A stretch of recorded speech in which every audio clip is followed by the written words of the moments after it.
Okay.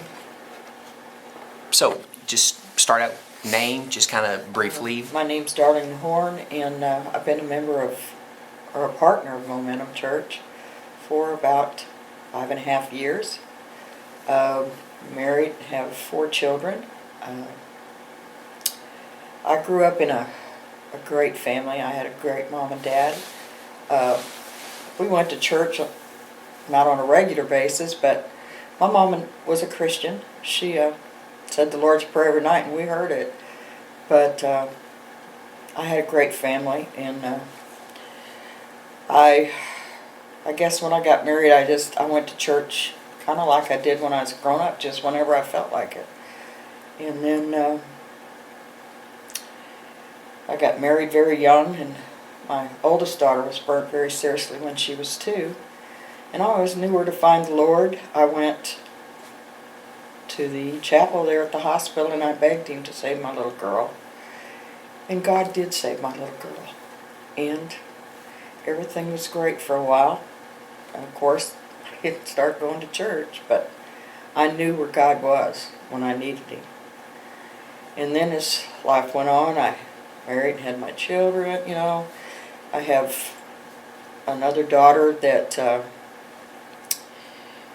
I had grandchildren, and she got a divorce, and she had a daughter, and I pretty much helped her raise that little girl, and she got cancer when she was 8, and that was your that daughter? was Allie Jean. Okay, yes. so your daughter got cancer when she yes. was, okay.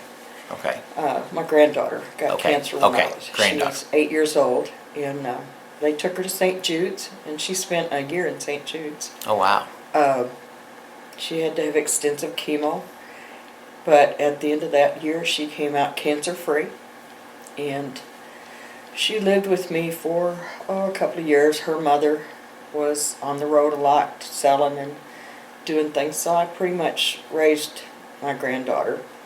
And then she went back to live with her mother, and things were kind of normal for a while, and then one day I was at work, and I got a phone call, and my granddaughter, my oldest granddaughter, said, "Granny, you better get over to Allie Jean's house because she's been shot." So, You're okay.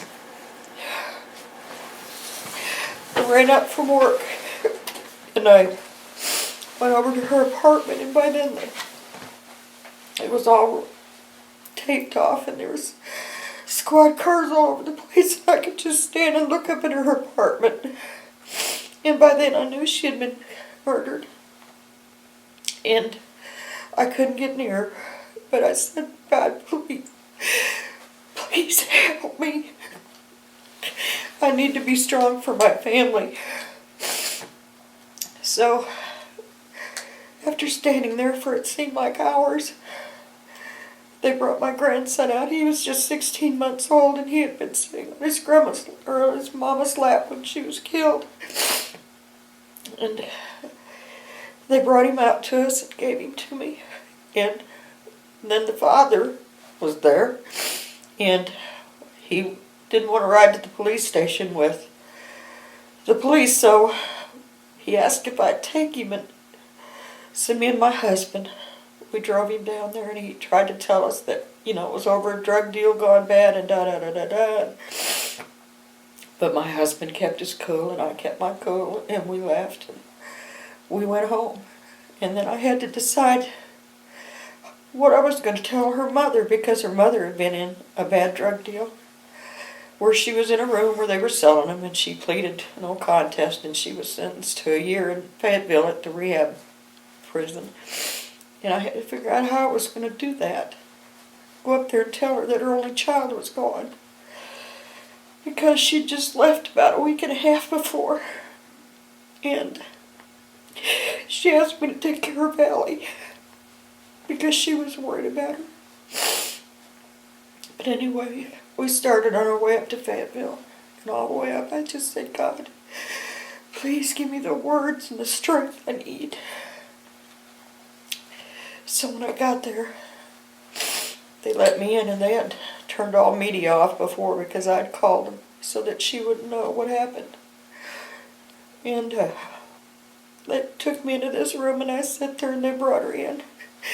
And she looked at me and she said, "Mom, what's up?" And I could just, all I could do was tell her, "Allie Jean's been murdered." And she, oh, the cry that come out of her, I can.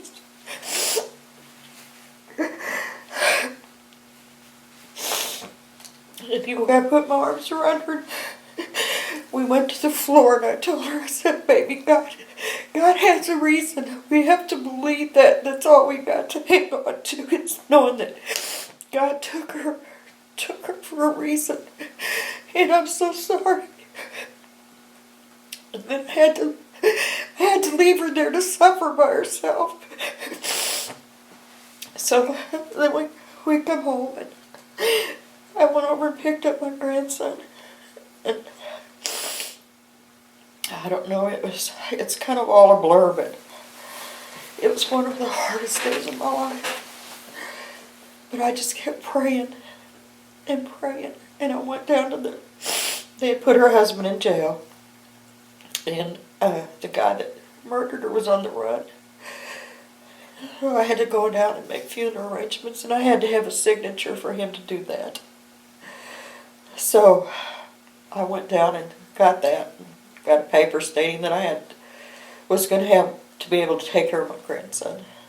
And it was kind of like a blur. A couple of days later, they called and said I should go over to the apartment and get her things out. And when I went up there, I started going through things, and I was okay until I found a notebook that she had wrote a poem about her baby boy.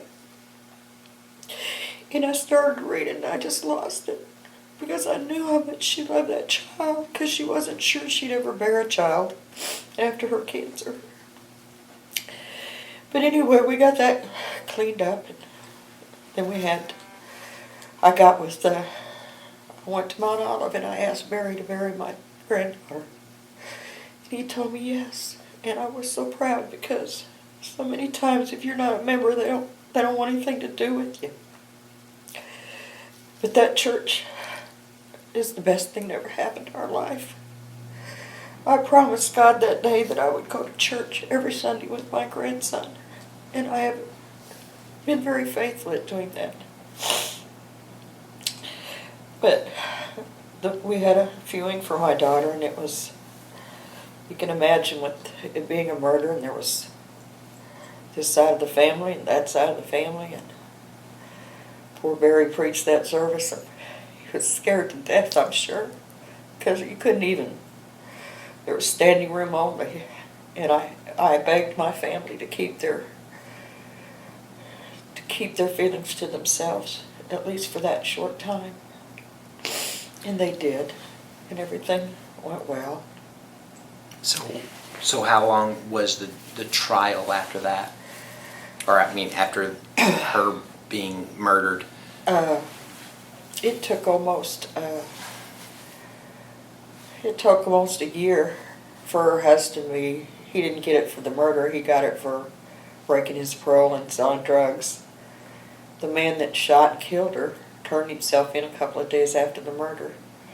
And we were seeking the death penalty. And then, we found out some things about this man that he'd never been in any trouble. He come from a Christian home. He had a family of his own.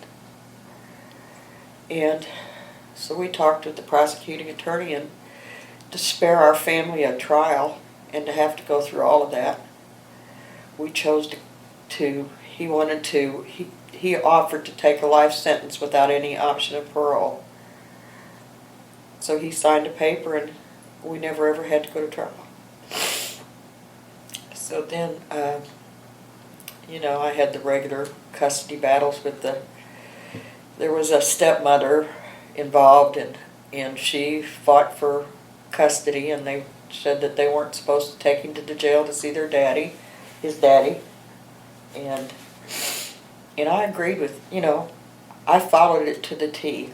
And then I found out through some people that had seen her that she was taking my grandson to the jail. So we went back to court, and I couldn't get anybody to listen to me that she wasn't even in the family anymore, that she wasn't married. And so the last time when we'd gone to court, God spoke to me, and he said, tell him that she's not in the family anymore. And I said something to my attorney, and I said, she's not even married to the father anymore. She wasn't married to him when the murder happened. So she asked her a couple of questions about that, and she said, no, but I'm still his mother. And the judge said, hey, this case is over. You don't have any legal right. Mrs. Horn is, if she feels like she wants to let you visit the boy, fine. Otherwise, It's up to her. it's up to me. So that really gave me a lot of relief. And then I waited about 2 years to plan for an adoption. And Kevin Holmes helped me. He was at the time going to our church. And we were in court that day, and a friend of mine, Debbie, came with me, and everything was going along, and the judge said, well, I don't know about, taking this father's rights away. And I thought, oh no, he's not going to give me my child. And God spoke, and he said, Darlene, tell him about the letter. Because Gary had been writing me, and he gave me a letter one time that said that he knew that Gary would be better off with me, and that I would raise him right. So I said to the judge, I told the judge, I said, I'm not doing this out of revenge or hate. I just want to raise my grandson to be a good man. And his daddy wrote me a letter and said that would be. And he said, will you give me a copy of that letter and I will grant your adoption. And I praised God that night. I left that courtroom crying. And then years have passed, and my daughter still is dealing with the depression of her daughter's loss, because my little fella lives with his grandma because that's all she has. But she deals with depression too, and I pray a lot for her. But every day I read my Bible, and every day I write in my prayer journal. And I've been wanting to send this young man, Kevin, well, for some reason he's been heavy on my heart. God put him there. Thought about his kids and his family. He's never going to get to walk his girls down the aisle. But I just couldn't bring myself to write that letter. And then one morning I prayed, and I asked God to someday give me those words. And 10 minutes later I was writing that letter. And I wrote a 3-page letter, and I mailed it, and my heart felt better. And then the day before Thanksgiving, I got a letter from Mr. Wolf, and he let me know how important it was for him to get that letter and know that he had been forgiven, because he hasn't forgiven himself. And he told me that, to always let my grandson know that he was so sorry for what happened. And we talked about his kids, and it's a peace that I can't explain that God's given my soul. And then you talked about be still and listen in church. And I think God is so much at work in my life. And every Sunday you preach a sermon that tells me to listen. Yeah. And so that's what I'm doing. And if I could give one thing to another person, it would be the peace that I have in my heart after everything that's happened. Just to be able to share that with everybody. Because it's just like somebody took a whole lot off of my shoulders. And I thank this church, because this church is my family. Yeah. And there's some wonderful people go to church here. I tell everybody about our church. I say, I'm probably one of the elders in our church. I said, but we have a young group of people that their heart is for God. Yeah. And to me, that's what this world needs today. God in our youth. Our youth is where tomorrow stands. That's it. And so I don't know, me and Crystal talk about this, but when we hug you or see you, you can feel that peace. You what? You can feel your peace. Yeah. I don't know. I hope so. Yeah, I don't know what it is about you. I mean, I do know what it is about you. It's God, but it's You so. know, it's just like this time of the year is hard for a lot of people. Yeah. And an assistant manager at work just lost his 24-year-old son to suicide. And I felt like, God, if I could just talk to him once. And maybe that's what my purpose will be someday, is to, I can't do it for my daughter because it's not going to happen. Right. I just ask that we pray about it daily. And someday she'll come back. But I just would like to give everyone my inner peace that I have. Because it's a wonderful feeling. Yeah. That's good. That's good. You did very well. I'm impressed. I don't know. You stayed on point. I do these a lot. So you did well. I mean, that's going to be more than enough. I'm going to be able to get a lot more in because you just kept with it, Yeah. So that'll Well, be. I hope so. Yeah, it'll be good. Because I really would love to give my gift of peace. Yeah. Yeah. Because it means a lot to me. So through your age right now, what are your highlight moments, or not the moments, but what are the lessons? The biggest one or biggest three. I mean, what do you feel like? I think the biggest lesson I've learned through the last 5 or 6 years is I used to worry a lot. But God, one day I laid in bed, because I always, when Nikki was out on the road a lot, I always thought, one day I'll find her in a body bag. You just, as a parent, you think those things. Oh, yeah. But I never thought it'd be my granddaughter. But I worried a lot. And I'd lay in bed at night and I'd stay awake all night thinking about it. And here, not about a year ago, God just said to me, child, I have it. You can't change it. Yeah. So, and I don't worry. And that's the thing I can't get over is how He's given me that. My husband says I'm fearless. He said, you don't worry about nothing. But it's because God's given me a peace. Tomorrow will give me but what God gives me. That's it. I can't fix broken things. I don't have that power. But I do have the power to pray. And I've learned that probably in being with a church family on a regular basis has really helped me. Yeah. This church has done wonders for my life. Yeah. But isn't it just such an amazing and such a huge relief when you realize, I mean, even in my preaching, it was a couple of years ago, we was at the Fine Arts Center when I finally realized it wasn't me, that it was God. Yeah. And the responsibility that you feel is, and I think that's part of the peace. I mean, it's not my responsibility to be good up there. Yeah. I mean, I enjoy reading, I enjoy studying. And it's like I told you don't have to prove me wrong. Yeah. At the church that day. And I thought, every Sunday you preach, Rodney, I think, God, you're proving me wrong. Well, but it's just such a release, I think, for us as individuals. Yeah. And we need to listen and let go. Oh, yeah. And, and that's something I pray for my daughter because she's so bitter. And I know it's not the best situation. I fight a lot with myself on doing the right thing for Gary. Do I leave him, or do I pull him out? Right. But then I think, I don't want to cause her any more pain. But I do. God gives me the time with him that him and I talk. We talk a lot.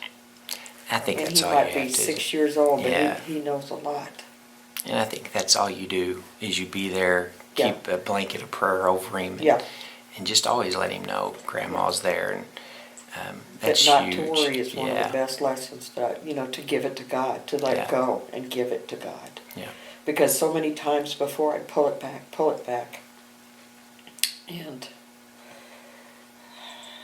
But I guess God put me in a lot of different spaces in my life, because when I spent that year at St. Jude's, man, let me tell you, you want to talk about courage and kids. This little boy, one morning, I stayed all night at the alley, and I went down to the cafeteria to get some coffee. It was like 7:30 in the morning. And I got all the way downstairs and didn't have any money. So I get back in the elevator, and I guess I looked grumpy. And this little boy was getting on the elevator with his mom, and he had his little cord in. He said, "Good morning." And I said, "Good morning." He said, "You don't look happy." And I said, "Oh, I forgot my money, and I'm just so aggravated I have to go all the way back upstairs." And he said, "You need a hug." And he hugged me, and tears just flowed. And I thought, life's not bad. Oh, yeah. Yeah. And you talk to the little kids. One little boy told his daddy one day, he said, "Daddy, don't cry, because the angels told me I won't be in any pain anymore." Wow. He was 3 years old. And when kids talk about angels at 3 years Oh, old, yeah. there's angels. Oh, yeah. I don't care what they say. No. Yeah. But Kids, no, that and just loving on people, paying attention to people. I used to just go through life and not think much about it, but I guess, it's like old Mr. Raby. I guess God just put me there for a reason. To help him out. To be a good neighbor. Yeah. So, and that's what I want to pass on in my legacy, is to love on people and be good. I want to live the way God lived, because I know where I'm going. Yeah. Yep, I do. I'm going to meet my granddaughter and my mama.